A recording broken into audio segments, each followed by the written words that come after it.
So if you're looking back on everything you've done, and we always try to bring value on the podcast. So if someone's got an idea for a brand, got an idea for a product, service, whatever it is, and they're looking to get started, what's kind of, after everything you've been through, what's the advice you'd give them on how to kind of get moving and get going? First of all, make sure that you have the patience, the resilience, the ignorance. You have to be quite ignorant because you have to believe in your vision so much that you have to just have blinders on and not be affected when people say don't do it. And you're going to hit roadblock after roadblock and failure after failure. So you have to really be passionate and steadfast, and if you really believe in it. But I would say, make sure there's an audience for the product. Make sure that there's consumer acceptance, right? Too many people get excited about their idea and it's so niche and there's no place to distribute it. And there's no, like you go to Expo West, you see all these beautiful products and people put their life savings in it.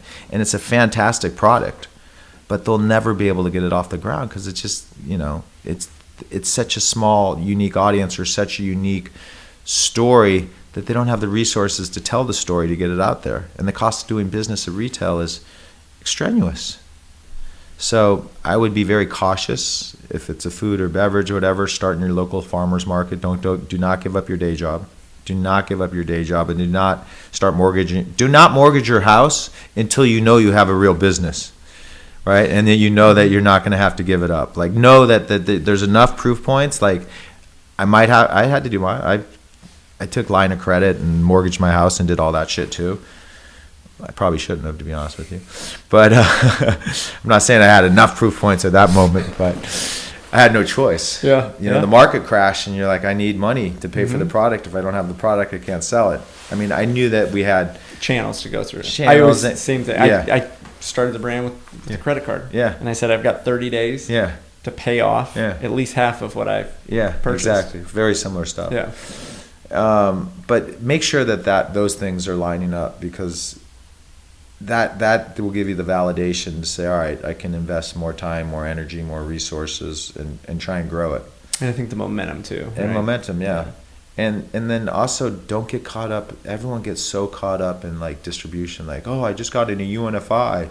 They service 80,000 doors. I said they service 0 doors. They will only sell it into the accounts that you open for them. And they love taking your product and putting it in their warehouse, because guess what? You're paying for them for that product either way. And they can't wait for it short dated, because they'll just ship it back. Well, no, actually they destroy it. So you don't even get it back, but you get a bill so they get paid regardless. So people get really excited about the idea of going into distributors, and they don't realize the amount of support that's required to be effective. Like, don't go into a distributor to have a big enough account base that it's actually going to pull the product out of distribution. Mm-hmm. And they'll love, like, oh yeah, let's put you in every DC. It's just going to stack it in the corner. And you're going to have to go get it. Yeah, they won't even get it. They'll destroy it. They're not even. And if they ship it back to you, they'll charge you for shipping.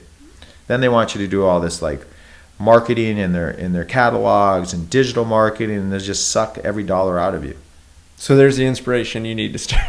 Yeah, it's a dangerous game, man. I'm not going to lie. I don't care.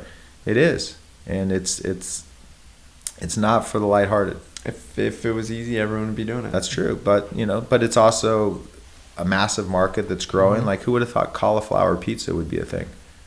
So you can innovate and disrupt, and consumers are looking for healthier, better options, and healthier is changing every single day, right? Mm-hmm. Like, we don't even realize half the things that we're eating are not healthy, right? We think they are, but then there's new science, and there's a new twist and a new remix of an ingredient. All the milks. Look at where milk's going. Well, look at all the meats, right? Meats. All the fake meat, or the fake meats, all the imitation meats, right?